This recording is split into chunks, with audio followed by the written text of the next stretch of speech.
To our amazing viewers at Cheating Tales Lab, welcome and thank you. Your presence makes these stories worth sharing. We'd love to hear, which part of the world are you joining us from? Let us know. Now, let's dive into today's story. Chapter 1. The Perfect Facade. Robert Sullivan stood in his mahogany-paneled home office, staring at the wall of commendations and certificates that told the story of a successful life. 22 years in Army Special Forces, decorated veteran of 3 tours, followed by 15 years building Sullivan Security Consultants into the most respected private security firm on the East Coast.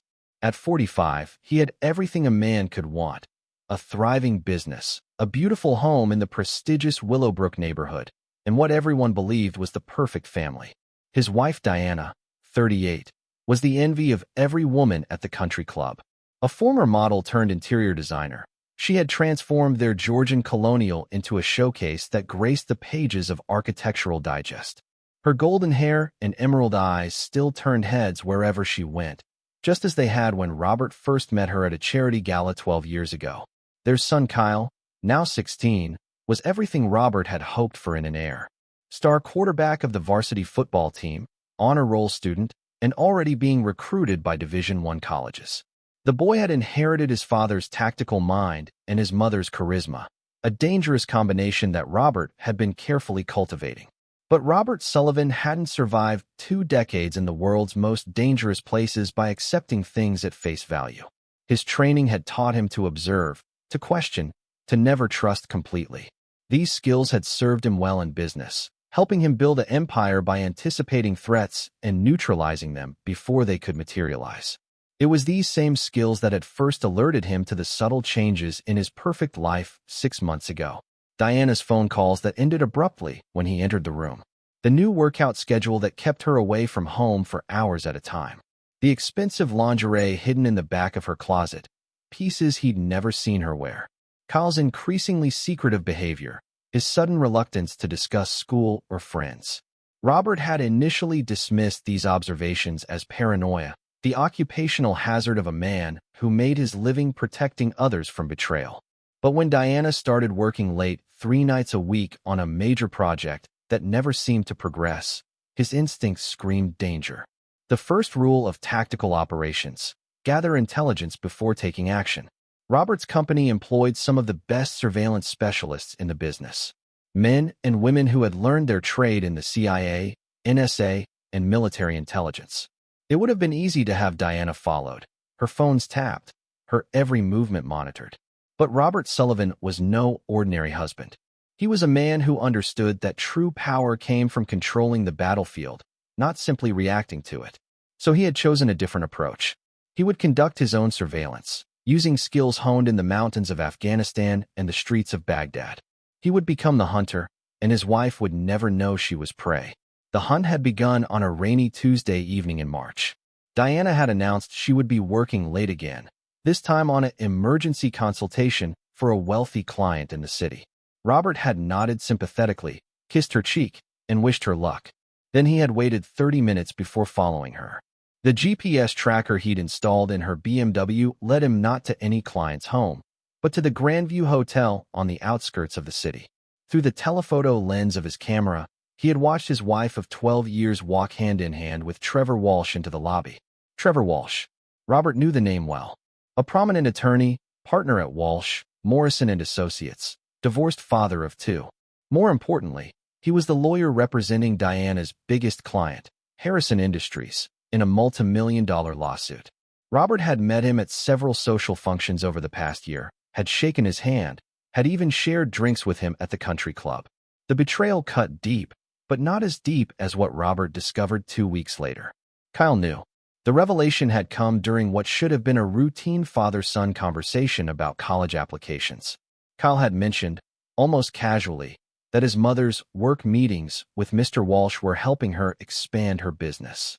The boy's tone had been carefully neutral, but Robert heard the underlying message clearly.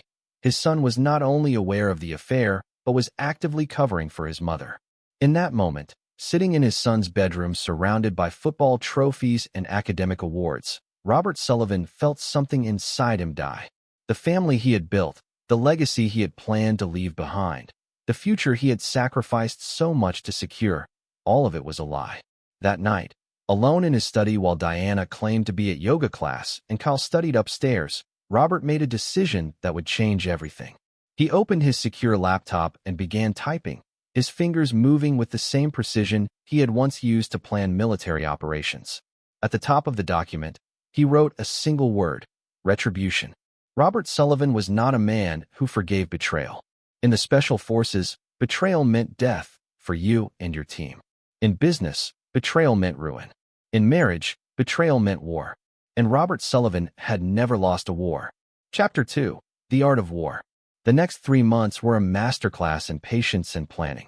Robert maintained his perfect husband facade while systematically dismantling the lives of those who had betrayed him. Every morning, he kissed Diana goodbye with the same affection he had shown for 12 years. Every evening, he helped Kyle with homework and discussed the boy's future with genuine fatherly pride. But behind the mask, Robert Sullivan was preparing for battle. His first step was intelligence gathering. Using resources from his security company, Robert compiled detailed dossiers on both Diana and Trevor. He learned that their affair had begun 8 months ago, during the initial meetings for the Harrison Industries case. He discovered that they had been meeting twice a week at various hotels throughout the city, always paying cash, always using false names. More disturbing was the scope of Kyle's involvement. The boy wasn't merely covering for his mother. He was actively facilitating the affair. Kyle had been providing alibis, lying to Robert about Diana's whereabouts, and even acting as a lookout during some of their meetings. The betrayal ran deeper than adultery. It was a conspiracy that included his own son. Robert's investigation revealed something else. Diana and Trevor weren't just having an affair, they were planning a future together. Bank records showed that Diana had been secretly moving money into offshore accounts. Real estate searches revealed that Trevor had been looking at properties in non-extradition countries. They weren't just betraying him. They were preparing to disappear with his money and his son. But Robert's most shocking discovery came from monitoring Kyle's communications. The boy wasn't just helping his mother. He was actively working against his father. Text messages revealed that Kyle had been feeding information about Robert's business to Diana, who was passing it along to Trevor. The attorney was using inside knowledge about Sullivan Securities operations to poach clients and steal contracts. The betrayal was complete. His wife, his son, and their lover had formed an alliance designed to destroy him financially and emotionally before abandoning him entirely. Robert's military training had taught him that the best defense was a devastating offense. If they wanted to play games, he would show them what real strategy looked like. Phase 1 of his plan involved financial warfare. Using his company's forensic accounting team, Robert began tracing every dollar Diana had moved, every account she had opened, every asset she had tried to hide. What she didn't know was that as the primary account holder on all their joint assets, Robert had the legal authority to freeze everything with a single phone call. Phase 2 was psychological warfare. Robert began leaving subtle signs that he suspected something without directly confronting anyone. A newspaper article about private investigators left on the kitchen counter. A casual mention of a friend whose wife had been cheating. Small comments about the importance of family loyalty. He watched as Diana and Kyle grew increasingly nervous, their secret meetings becoming more frequent and desperate. Phase 3 was the most dangerous. Robert began planning their destruction. Trevor Walsh's law firm was built on reputation and client trust. Robert's investigation had uncovered several ethical violations in Trevor's handling of the Harrison Industries case: conflicts of interest, improper communications with opposing counsel, and misuse of client funds for personal expenses. A well-timed anonymous tip to the State Bar Association would destroy Trevor's career and likely result in criminal charges. Diana's business was more vulnerable than she realized. Her interior design company operated under licenses and permits that required annual renewals. A few carefully placed complaints about substandard work, combined with documentation of her fraudulent billing practices, would result in the suspension of her business license and potential civil lawsuits. Kyle's future was equally fragile. The boy's college applications were pending, his football scholarships were contingent on maintaining his grades and staying out of trouble. A single academic cheating scandal or disciplinary action would destroy years of work and planning.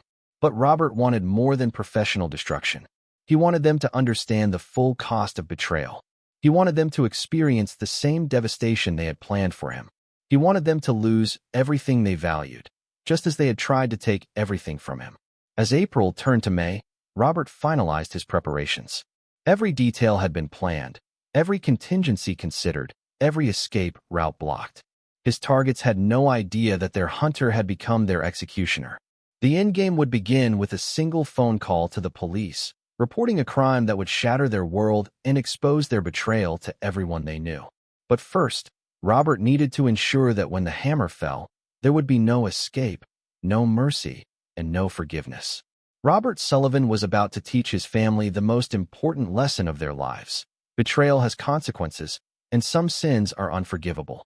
Chapter 3. Setting the Trap. May 15th would later be remembered as the day Robert Sullivan's patience finally paid off. For weeks, he had been monitoring Diana and Trevor's communications, waiting for the perfect opportunity to spring his trap. That opportunity came in the form of a weekend getaway they had planned to a cabin in the mountains, a romantic retreat where they intended to finalize their plans for starting a new life together. What they didn't know was that Robert had been 3 steps ahead of them since the beginning. The cabin belonged to one of Trevor's law partners, a remote property that the couple believed would provide perfect privacy for their clandestine activities. Robert had visited the location twice in the past month, using his military reconnaissance skills to map every approach, every escape route, and every vulnerability. The cabin was isolated, accessible only by a single mountain road, with no cell phone coverage and no witnesses for miles. It was perfect for what Robert had planned. That Friday evening, Diana announced she would be spending the weekend at a spa retreat with her friend Caroline, a story she had used before. Kyle claimed he would be staying at his teammate Brandon's house for a football training camp. Both lies were delivered with practiced ease, their eyes never quite meeting Robert's as they spoke. Robert nodded and smiled, playing his part in their deception. "Have fun, honey," he told Diana, kissing her cheek. "You deserve some relaxation."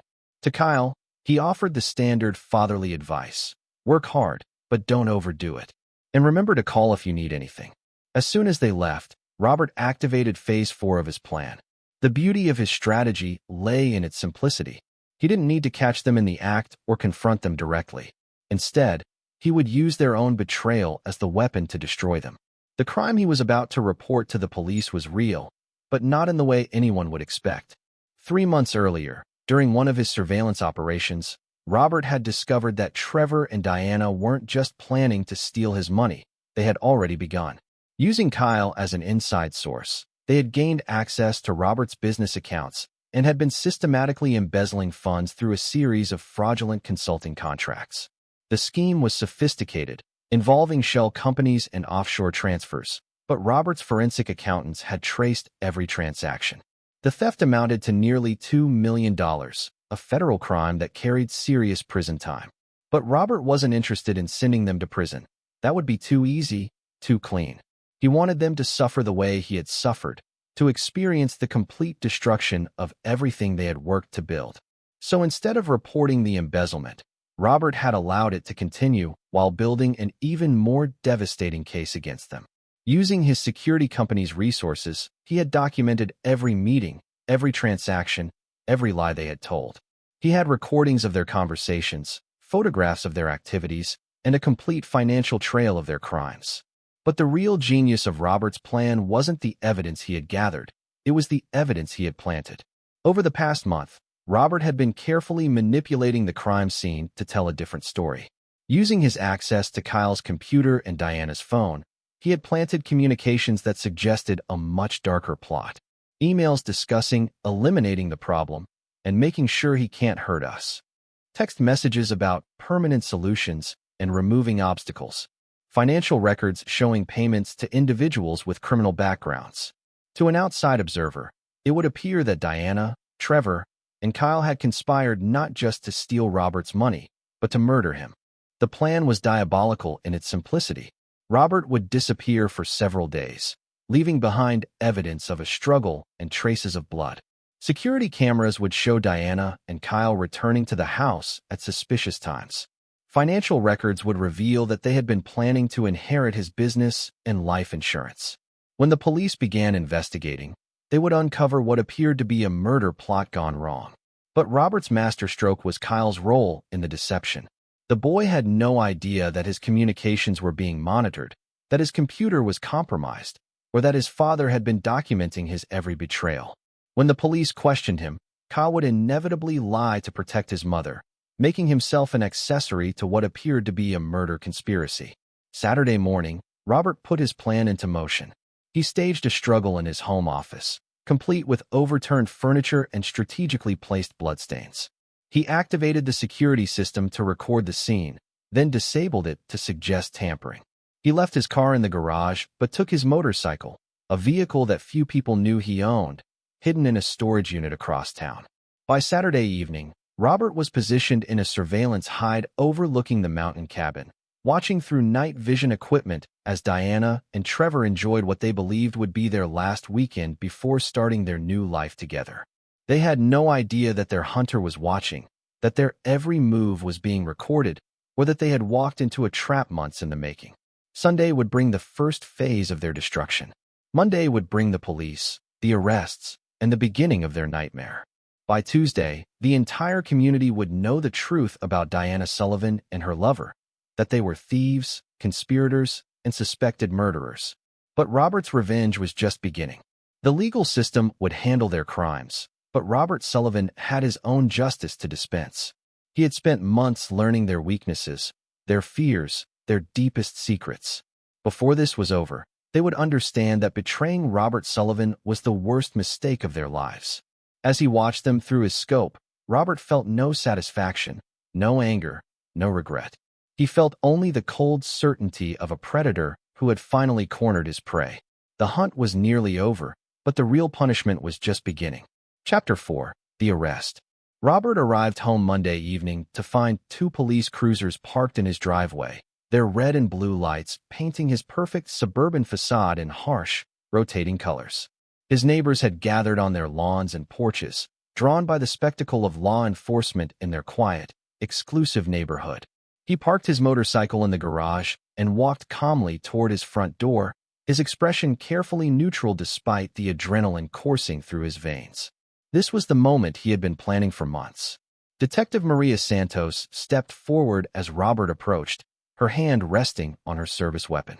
She was a 15-year veteran of the force, known for her methodical approach to investigations and her unwillingness to be intimidated by wealth or status. Behind her stood her partner, Detective Frank Morrison, along with 2 uniformed officers. Robert Sullivan? Detective Santos asked, though she clearly already knew the answer. Yes, that's me. Is there a problem, Detective? You are under arrest for the murder of your son, Kyle Sullivan, she announced, her voice carrying across the evening air to the assembled neighbors. You have the right to remain silent. Anything you say can and will be used against you in a court of law. Robert's performance was flawless. His face registered exactly the right amount of shock and confusion, his body language conveying the bewilderment of an innocent man facing an impossible accusation. That's impossible, he said, his voice rising just enough to sound genuinely distressed. My son is at football camp. He's been there since Friday. You can call his coach, call the school. Detective Santos continued reading his rights while Detective Morrison moved to handcuff him. You have the right to an attorney. If you cannot afford an attorney, one will be provided for you. As the cold metal closed around his wrists, Robert caught sight of Diana's BMW pulling into the driveway. His wife emerged from the car, her face pale with shock and fear. She was returning from her supposed spa weekend, though Robert knew she had actually spent the last 3 days at the mountain cabin with Trevor. Her appearance was perfectly timed. She would arrive just as the police were arresting her husband, creating the perfect alibi for herself while appearing to be an innocent victim of circumstances. Robert, Diana called out, rushing toward them. What's happening? Why are they arresting you? Detective Santos turned to face Diana, her expression grim. Mrs. Sullivan, we need to speak with you about your son Kyle. I'm afraid we have some very serious news. The color drained from Diana's face, and for a moment, Robert almost believed her performance. She was good at deception. He had to give her that. Kyle? What about Kyle? He's at football camp. I just spoke to him yesterday. Ma'am, we found evidence suggesting that your son has been murdered, Detective Morrison announced bluntly. We have reason to believe your husband was involved in his death. Diana's knees buckled, and she caught herself against the hood of her car. No, she whispered, then louder. No, that's not possible. Kyle is alive. He has to be alive. Robert would never hurt our son. There's been some terrible mistake. Robert watched his wife's performance with cold admiration. If he hadn't known the truth, he might have been convinced by her apparent anguish. But he knew that every tear, every sob, every protestation of his innocence was calculated to protect herself and her lover. That's when Helen Rodriguez, their neighbor from across the street, came forward. Mrs. Rodriguez was 73 years old, a retired teacher who had lived in the neighborhood for 40 years. She was known for her sharp mind, her attention to detail, and her habit of observing everything that happened on their quiet street. Officers, Mrs. Rodriguez called out, walking briskly toward them despite her age. Officers, there's something you need to know. Detective Santos looked annoyed at the interruption. Ma'am, please step back. This is a crime scene. But that's just it, Mrs. Rodriguez insisted. It's not a crime scene, not the way you think. I saw Kyle Sullivan this morning. He was alive, and he was leaving this house with a suitcase. The statement hit the assembled group like a physical blow. Diana gasped. Robert's eyes widened in apparent confusion, and both detectives stopped what they were doing to focus on the elderly woman. Ma'am, are you certain about what you saw? Detective Santos asked carefully. Absolutely certain. I was watering my garden around 7:30 this morning when I saw Kyle come out of the Sullivan house. He was carrying a large suitcase and a backpack. He got into a blue sedan that was waiting for him at the curb. I thought it was strange because the car wasn't one I recognized, and Kyle looked nervous, like he was in a hurry. Detective Morrison pulled out his notebook. Can you describe the driver of the car? It was too far away to see clearly, but it appeared to be a man with dark hair. The car had out-of-state plates, though I couldn't make out the numbers. The revelation created chaos.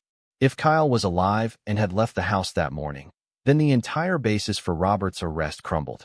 But more importantly, it raised questions about who had provided the police with evidence of Kyle's supposed murder. Detective Santos stepped closer to Mrs. Rodriguez. Ma'am, did you tell anyone else about seeing Kyle this morning? Well, no. I didn't think it was important until just now. Should I have? Robert felt a cold satisfaction as he watched the confusion spread across the faces of the officers. This was exactly what he had planned.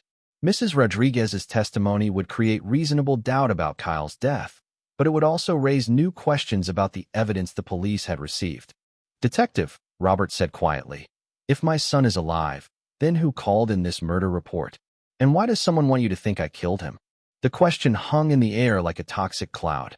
Detective Santos and her partner exchanged glances, both realizing that their case had just become infinitely more complicated. They had acted on what appeared to be solid evidence, photographs of a crime scene, bloodstains, signs of struggle, and most damning, communications suggesting a murder plot. But if Kyle was alive, then someone had gone to extraordinary lengths to frame Robert Sullivan. Diana stepped forward, her voice shaking with what appeared to be relief and confusion. If Kyle is alive, where is he? Why would he leave like that? And who would try to frame Robert? But even as she spoke, Robert could see the wheels turning in her mind. She was beginning to realize that someone had orchestrated this entire scenario, someone who knew about her affair, her theft, her plans to disappear. Someone who had been watching and planning while she thought she was in control. As the detectives conferred in hushed tones, discussing whether to release Robert or continue with the arrest, Robert allowed himself a small smile. The trap was working perfectly. Diana and Trevor had no idea that their nightmare was just beginning, that every move they made from this point forward would only tighten the noose around their necks. The real game was about to begin. Chapter 5, The Hunter Revealed.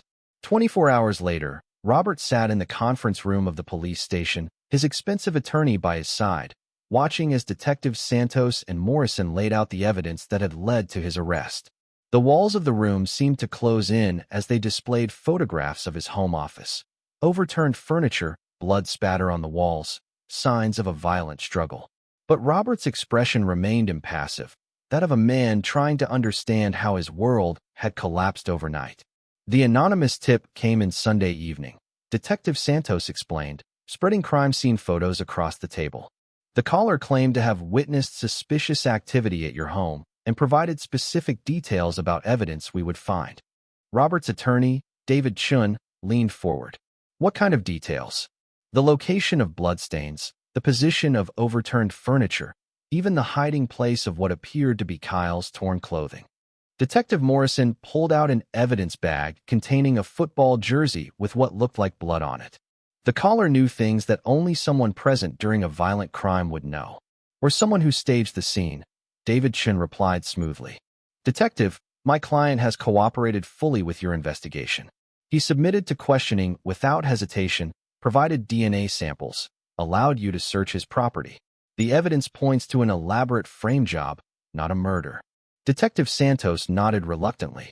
The witness testimony from Mrs. Rodriguez certainly complicates our timeline.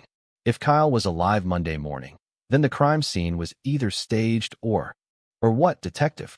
Robert spoke for the first time in an hour, his voice controlled and measured.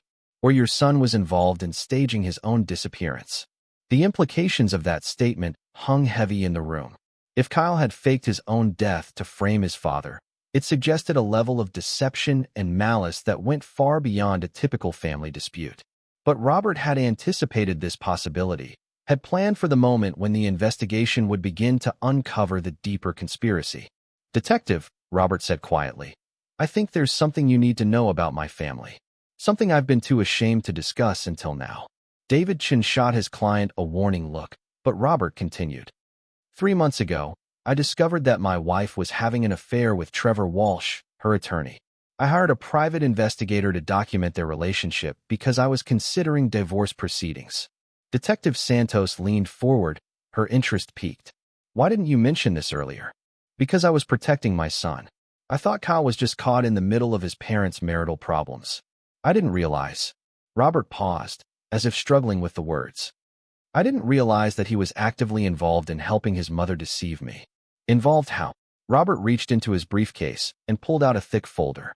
I have documentation showing that Kyle has been providing information about my business activities to his mother, who has been passing it along to Trevor Walsh. Financial records show that they've been systematically stealing from my company for months. The folder contained everything Robert had carefully compiled over the past 3 months. Bank records, email communications, surveillance photographs, financial transfers.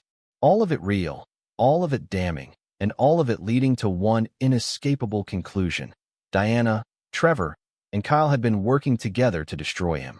Detective Morrison examined the documents, his expression growing darker with each page. Mr. Sullivan, are you saying that your wife and son conspired to steal from you? I'm saying that when I confronted Kyle about his involvement last Friday, he became agitated and accused me of trying to destroy his mother. He said I would never have the chance to hurt them again. That was the last time I saw him. The lie was perfectly crafted, impossible to disprove, and designed to shift suspicion away from Robert while simultaneously implicating his betrayers. By admitting to knowledge of the affair and the theft, Robert appeared to be a victim coming forward with painful truths.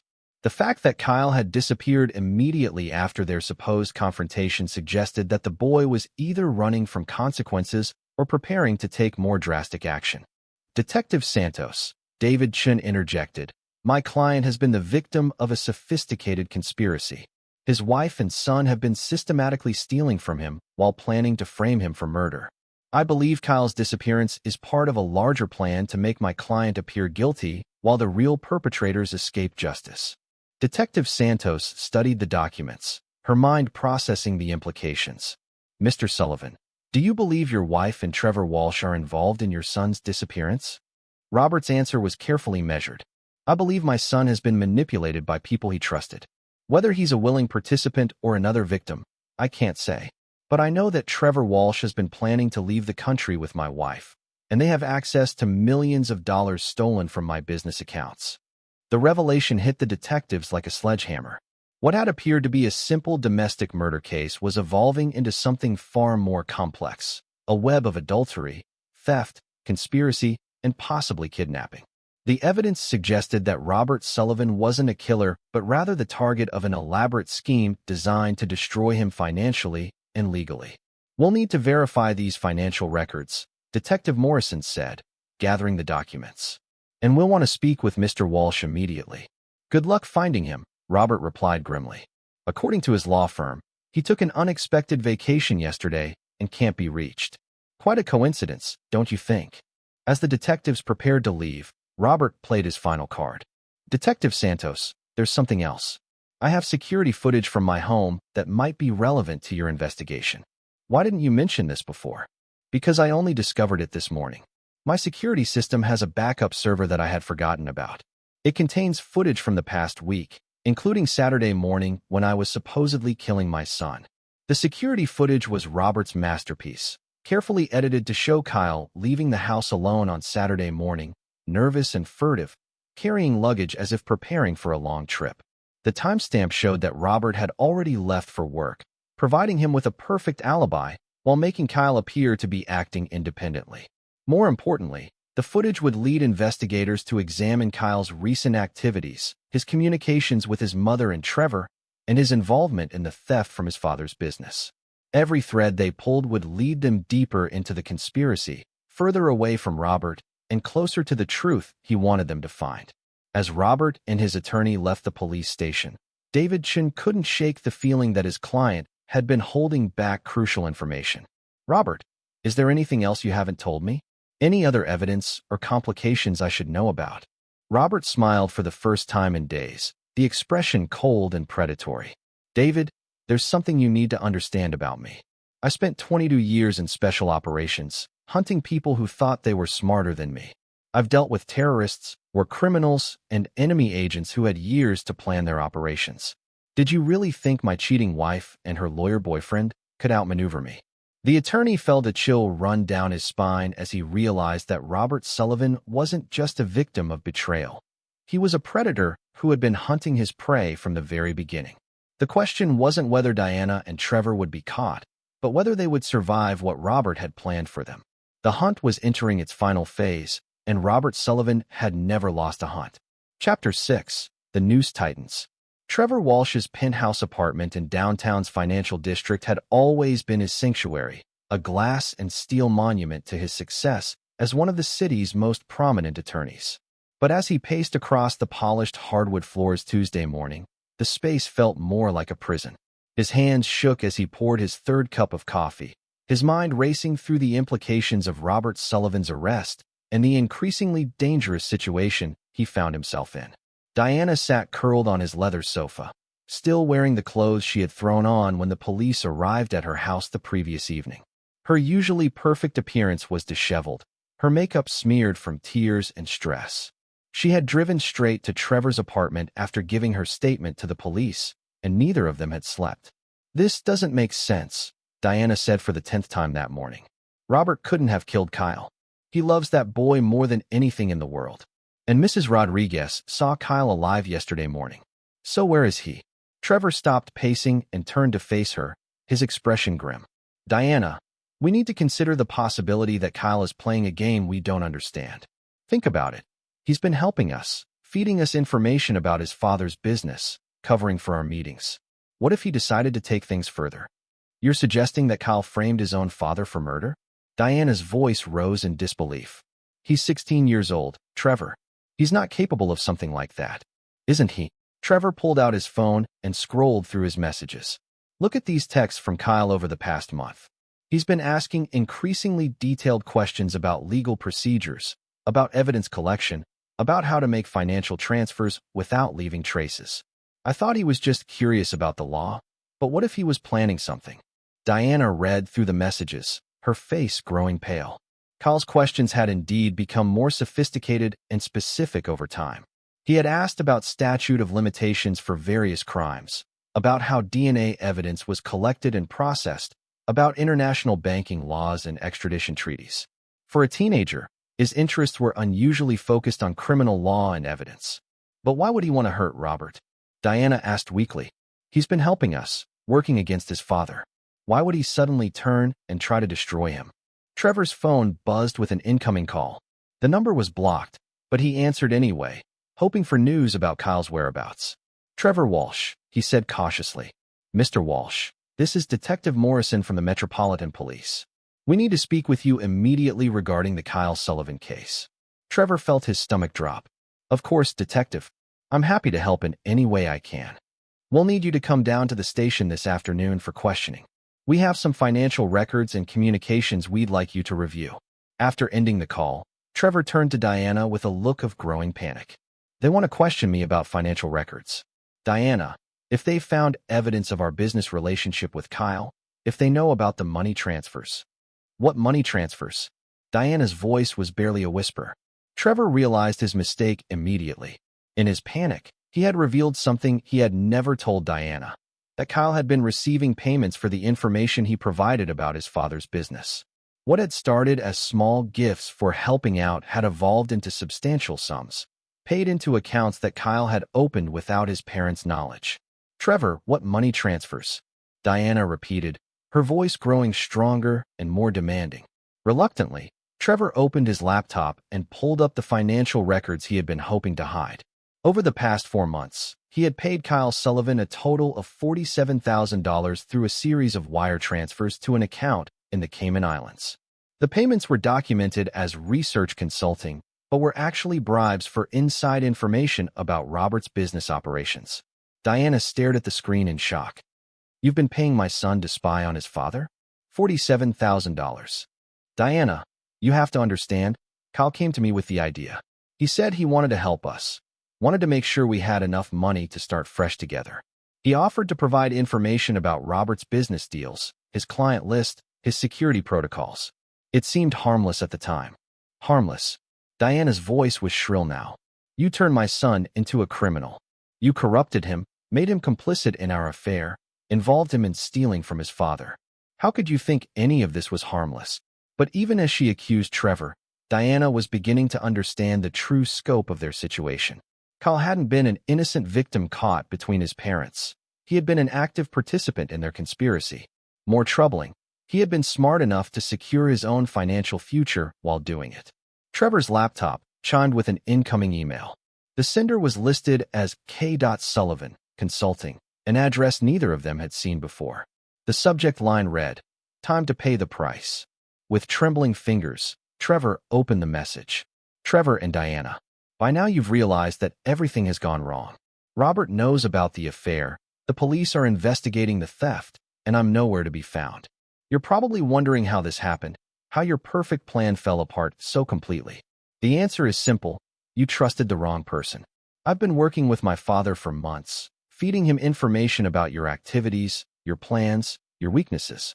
Every secret you shared with me, every detail about your relationship, every piece of information about your financial arrangements, all of it went straight to him.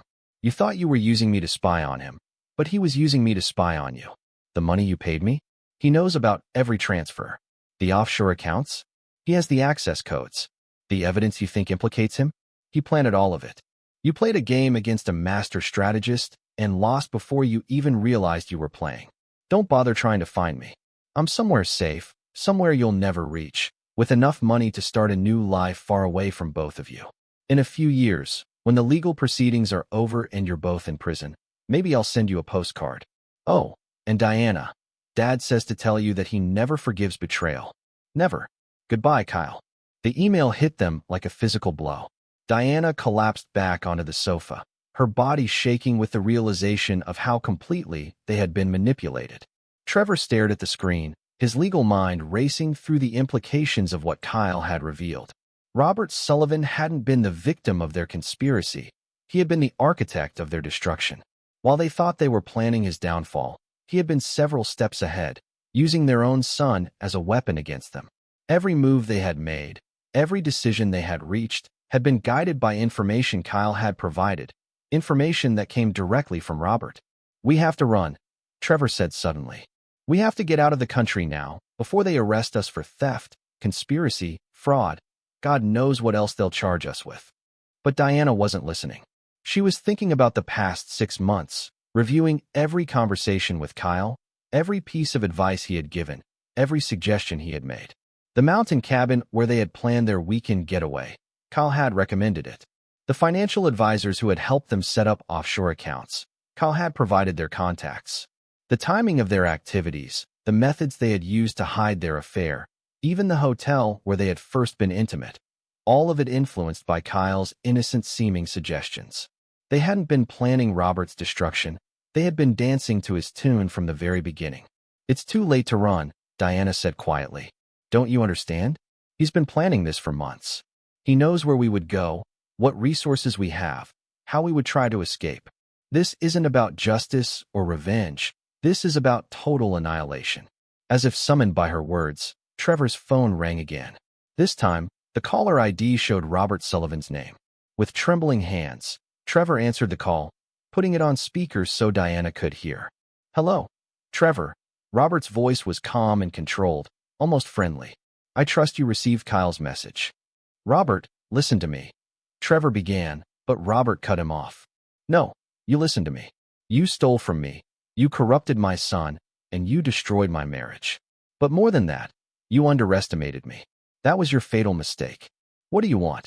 Diana asked, her voice hollow. "I want you to understand that your nightmare is just beginning.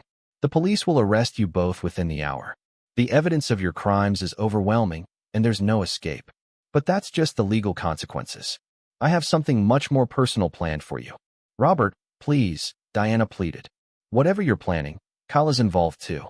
He's your son. Don't destroy him to get revenge on us." Robert's laugh was cold and humorless. "Diana, you still don't understand. Kyle chose his side months ago when he decided to betray me for money. He's safe, comfortable, and well-funded in a location where you'll never find him. But he's also dead to me, just like you are." The line went dead, leaving Trevor and Diana alone with the crushing weight of their situation. Outside the penthouse windows, they could see police cars pulling into the building's parking garage. Robert Sullivan's war was almost over, and he had won decisively. But for his enemies, the real punishment was just beginning. Chapter 7. Checkmate. The Metropolitan Police Department's interrogation room smelled of stale coffee and broken dreams. Diana Sullivan sat across from Detective Santos, her hands trembling as she tried to process the magnitude of evidence arrayed against her. 24 hours had passed since Trevor's arrest, and the walls were closing in with mathematical precision. "Mrs. Sullivan," Detective Santos began, spreading financial documents across the metal table. "We've traced over $2 million in fraudulent transfers from your husband's business accounts to offshore holdings controlled by you and Trevor Walsh. Would you like to explain how this money found its way into your possession?" Diana stared at the papers, recognizing transactions she had authorized months ago under Kyle's guidance.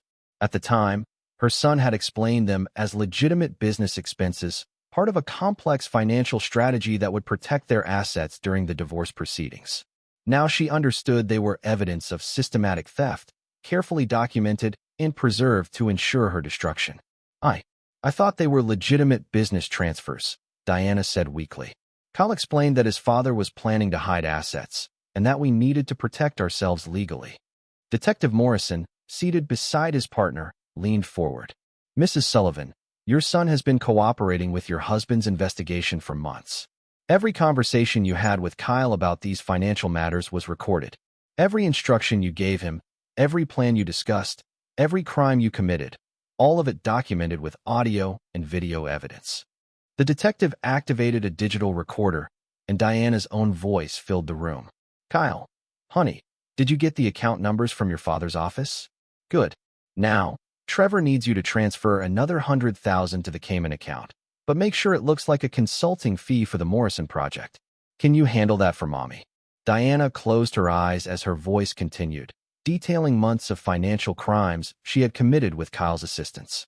What she had thought were private conversations between mother and son had actually been carefully orchestrated sessions designed to build an ironclad criminal case against her. The penalty for conspiracy to commit fraud at this level is 15 to 20 years in federal prison, Detective Santos continued. Add in the charges for conspiracy to commit murder.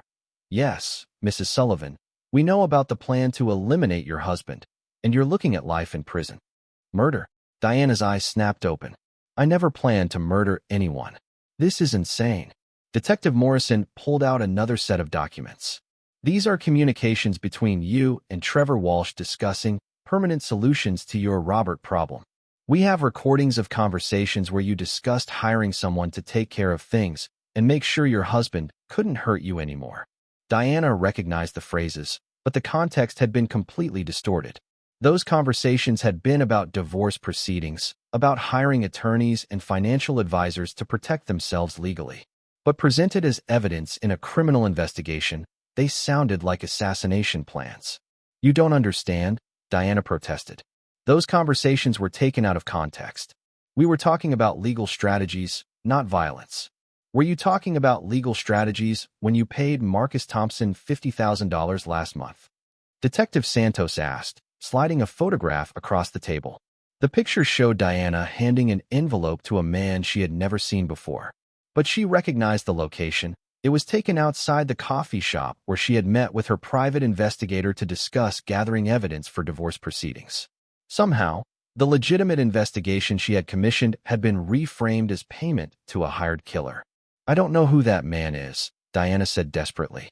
"I was meeting with a private investigator named Jennifer Chun. Check your records. She's licensed, legitimate, completely legal." Detective Morrison shook his head. "Jennifer Chun doesn't exist, Mrs. Sullivan. The license number you have belongs to a Marcus Thompson, a convicted felon with ties to organized crime.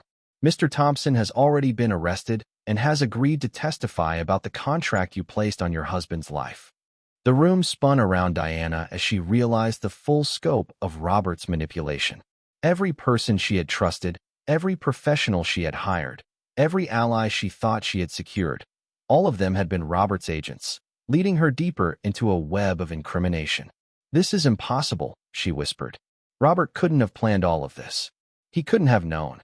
"Known what, Mrs. Sullivan? That you were cheating on him? That you were stealing from him? That you were planning to disappear with his money?" Detective Santos's voice was relentless. "Your husband is a former Special Forces operator who spent decades hunting people who thought they were smarter than him. Did you really think you could outsmart a man trained in psychological warfare and tactical deception?" As Diana struggled to comprehend her situation, Trevor Walsh was facing his own reckoning 3 floors below.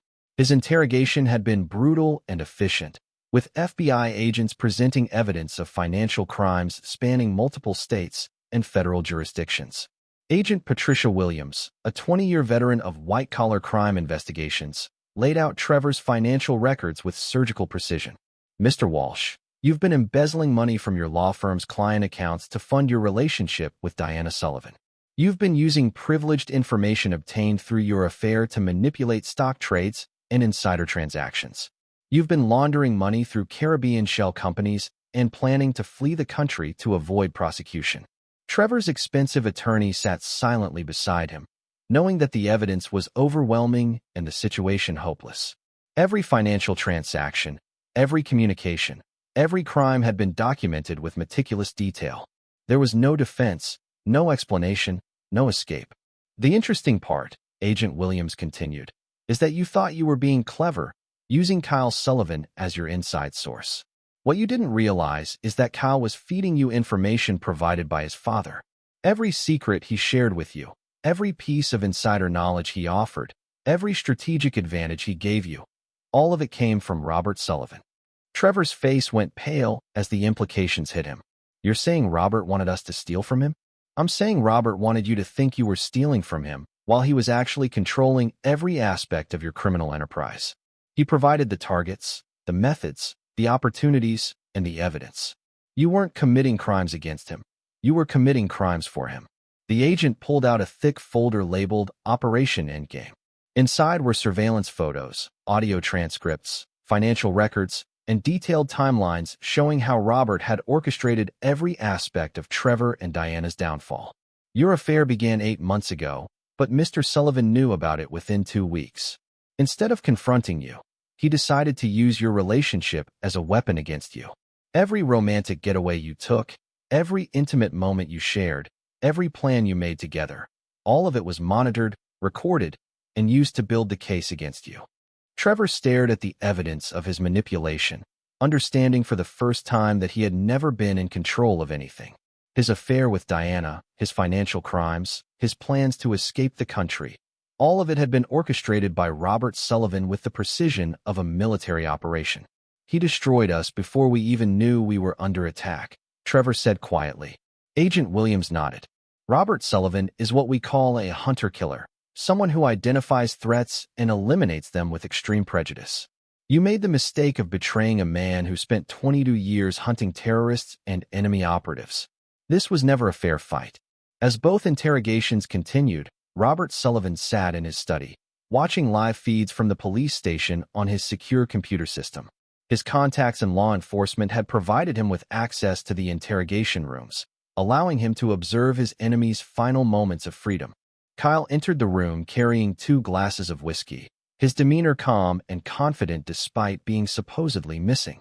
Father and son had been together since the beginning, planning their enemy's destruction with military precision. How long before they break completely? Kyle asked, handing his father a drink. Robert smiled, the expression cold and predatory. Diana will confess within the hour, hoping for a plea deal that will never come. Trevor will hold out longer, but his attorney will eventually convince him that cooperation is his only option. And then they'll spend the next 20 to 30 years in federal prison, completely cut off from the outside world, with nothing but time to think about the consequences of betraying us. Kyle raised his glass in a toast. To justice served. Robert clinked his glass against his son's, but his expression remained grim. Kyle, you need to understand something. What we did to them was necessary, but it doesn't mean I trust you again. You helped them for months before coming to me. That betrayal is something I won't forget.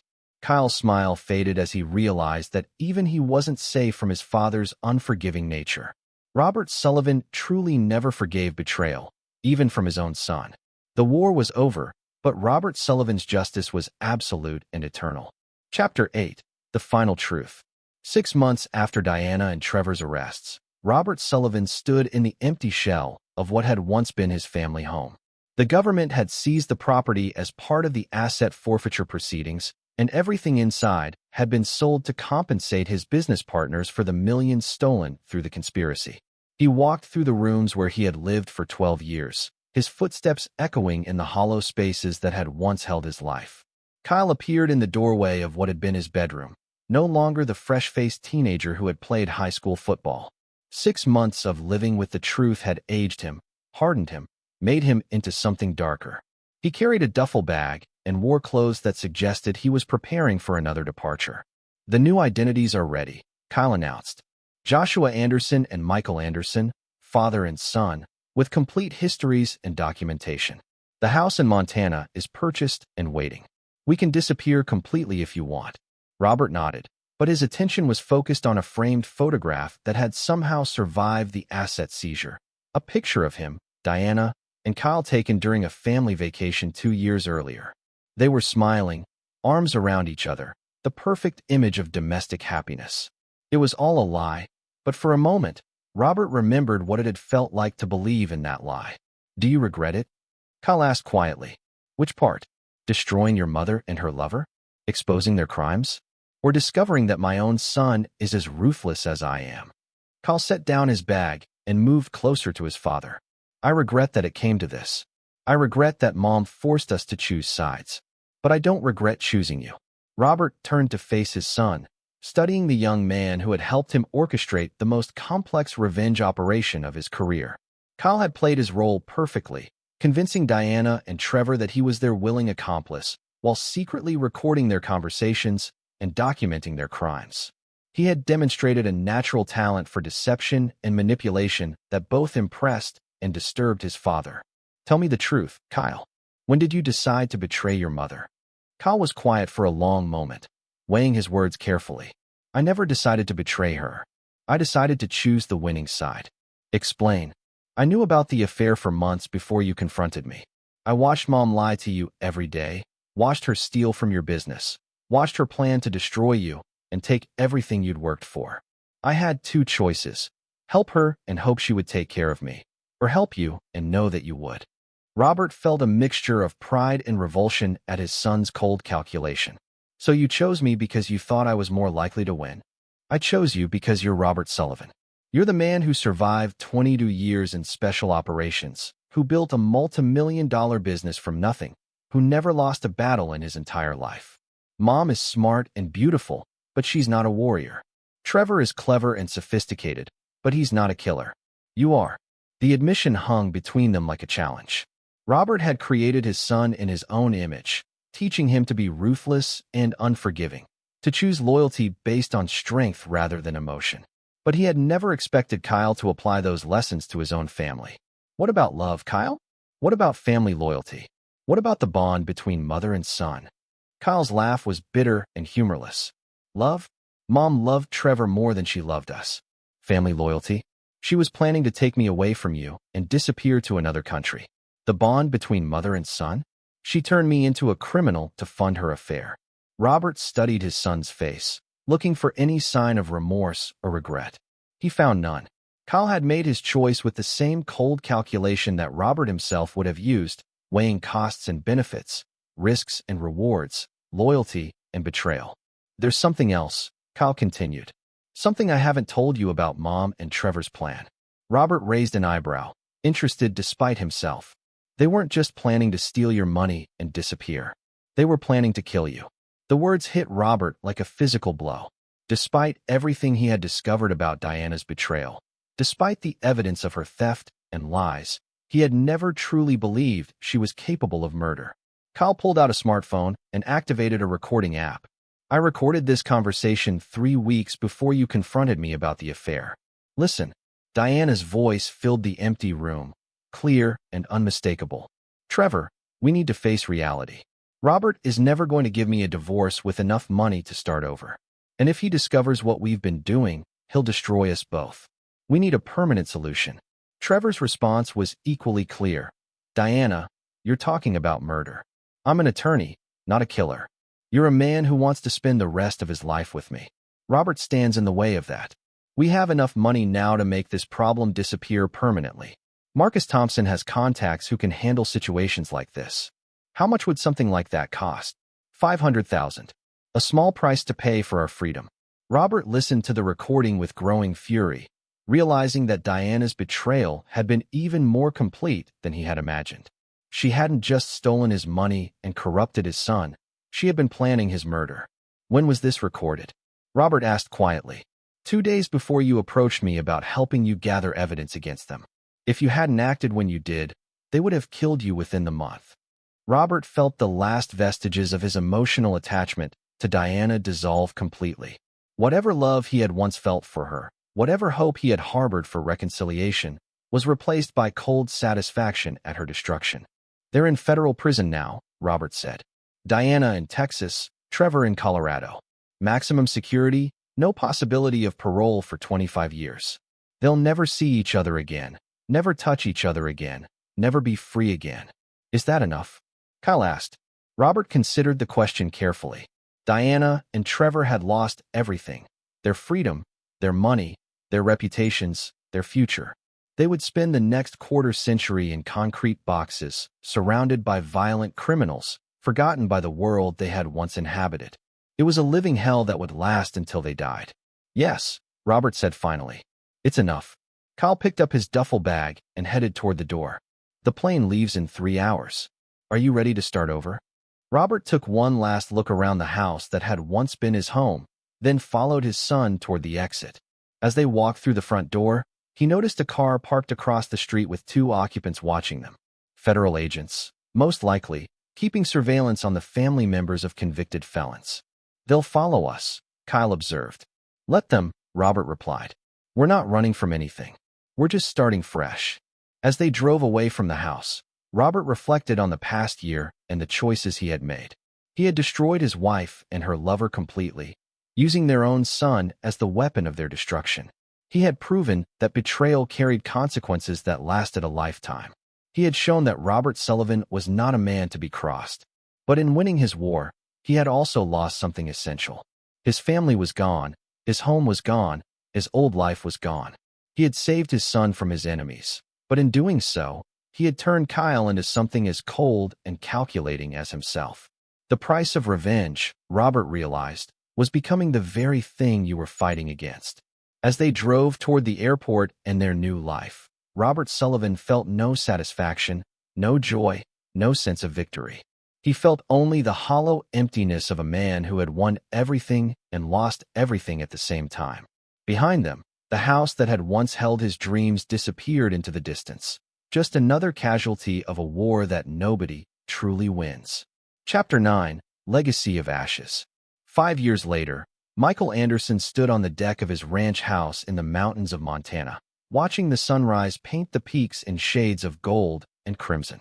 The man who had once been Robert Sullivan had built a quiet life in this remote valley, far from the world that had known him as a successful businessman and decorated veteran.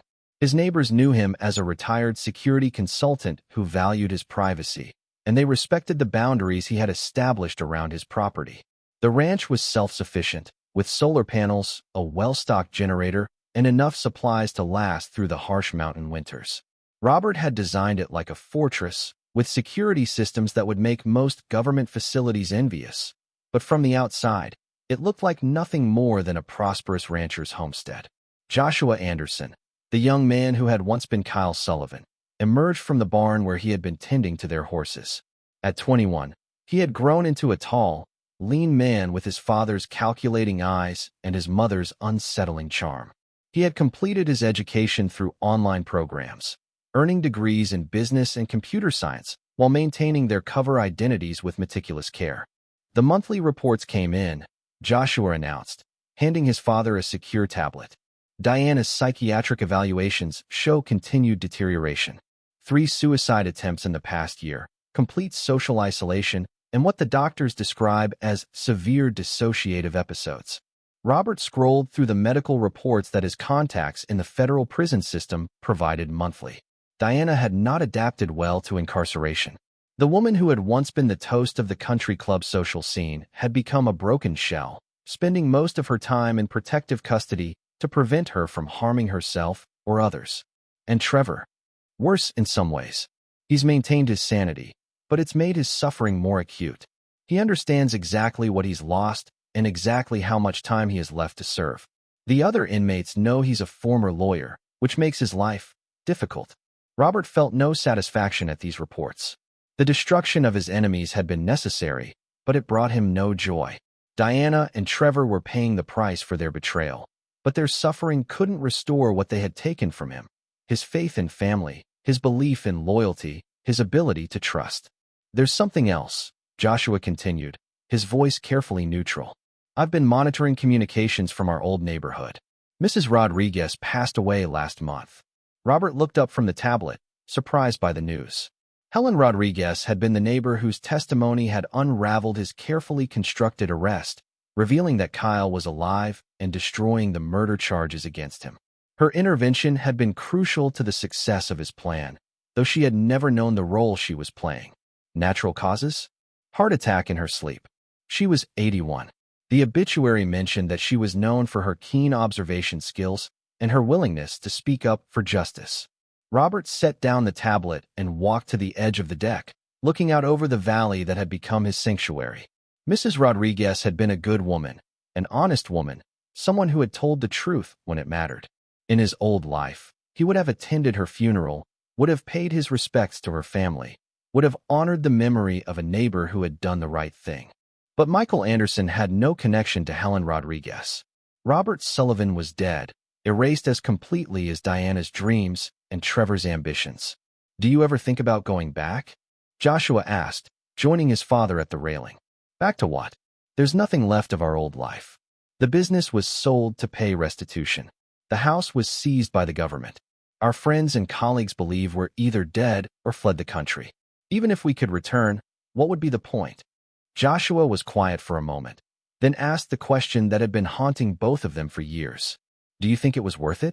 Everything we did, everything we lost, everything we became. Robert considered his answer carefully. Their revenge had been complete and devastating. Diana and Trevor would spend the rest of their lives in prison, their reputations destroyed, their families shamed, their dreams turned to ash. Justice had been served with mathematical precision, and their betrayal had been punished beyond their worst nightmares. But the cost had been enormous. Robert had lost his identity, his home, his business, and his place in the world. He had turned his son into an accomplice and co-conspirator, corrupting Kyle's innocence in service of their shared vengeance. They had saved themselves from their enemies, but in doing so, they had become something darker than the people they had destroyed. I think, Robert said slowly, that some choices don't have right or wrong answers. They just have consequences. And if you had to do it again? If you could go back to that moment when you first discovered the affair? Robert thought about the alternative timeline where he had simply confronted Diana directly, demanded a divorce, and let the legal system handle their crimes. In that world, he might have lost some money and suffered some humiliation, but he would have retained his humanity. Diana and Trevor would have faced consequences, but not the complete annihilation he had orchestrated. In that world, Kyle might have grown up to be a normal young man instead of a calculating strategist who viewed relationships as tactical advantages. In that world, Robert might have found love again, might have rebuilt his family, might have created something positive from the ashes of his marriage. But in that world, his enemies would have escaped with lighter consequences, would have kept some of their money, would have had opportunities to rebuild their lives. The betrayal would have been forgiven by time, and justice would have been incomplete. I would do it again, Robert said finally, because the alternative was letting them win. Joshua nodded, understanding his father's logic even if he questioned its wisdom. They had chosen the path of absolute vengeance, and they would live with the consequences of that choice for the rest of their lives. As the sun climbed higher over the mountains, father and son prepared for another day in their exile. They would tend their ranch, maintain their cover identities, and monitor the slow progression of their enemies' punishment. They would live comfortable, secure lives, protected by wealth hidden in untraceable accounts and identities crafted by the best forgers in the world. But they would live those lives alone, cut off from the world they had once inhabited, bound together by shared secrets and mutual complicity. They had won their war, but victory had cost them everything that made life worth living. In the end, Robert Sullivan had learned the most bitter lesson of all. Revenge is a poison that destroys everyone it touches, including those who dispense it. He had gotten justice, but justice without mercy was just another form of damnation. As they walked back toward the house, Joshua asked one final question. Do you think they understand why we did it? Do they know that their suffering is the direct result of their choices? Robert paused at the door, his hand on the handle, and considered the question. Diana and Trevor were probably too broken to understand the elegant justice of their situation. They likely viewed themselves as victims rather than perpetrators, casualties of Robert's cruelty rather than architects of their own destruction. It doesn't matter what they understand, Robert said quietly. What matters is that betrayal has consequences, and some sins are unforgivable. With that, he opened the door and disappeared into the house, leaving behind another day in a life built on the ashes of his enemies' dreams. He had kept his promise to himself. He had never forgiven, never forgotten, and never allowed his betrayers to escape justice. But in fulfilling that promise, Robert Sullivan had discovered that perfect revenge was indistinguishable from perfect isolation. He had won everything and lost everything, gained justice and surrendered mercy, achieved victory and embraced emptiness. The war was over, but for Robert Sullivan, peace would never come. This is where our story comes to an end. Share your thoughts in the comments section. Thanks for your time. If you enjoy this story, please subscribe to this channel. Click on the video you see on the screen, and I will see you there.